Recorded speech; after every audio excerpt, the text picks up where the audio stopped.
Napapanood na ngayon sa TV ang seryeng Linlang na pinagbibidahan ni Kim Chu, JM De Guzman at Paolo Avellino. Ginagampanan ni Paolo ang karakter ni Victor na asawa ni Juliana na karakter naman ni Kim. Hindi umano naging madali para sa aktor ang ginawang paghahanda para sa naturang proyekto. Hindi madali kasi syempre at the start of the show, upon pitching it to me, nagready na kaagad ako to gain weight, and part of that, of course, you lose other projects. You can't do other projects because you're big, you're heavy. Ang dami talagang naapektuhan. Iniisip ko lagi, it's for the show. Pagkatapos nun, kinailangan ko pang magpapayat, doble hirap. Yung usapang ganito katagal, tapos pabawas ng pabawas yung mga days na binibigay na palugit sa akin.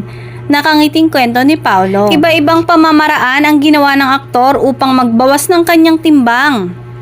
Ayon kay Paolo, ay ayaw niyang mapahiya sa mga katrabaho kaya talagang puspusan ang ginawang paghahanda para sa serye. Sabi ko, gusto ko maiba yung itsura ko dito sa face na to ng show o ng serye. Nag-crash diet ako. Workout non-stop rigorously, and at the same time, I was training for boxing as well dito sa show. Meron pa isang phase pa uli na nagpapapayat ako sa later part ng show so we could complete it.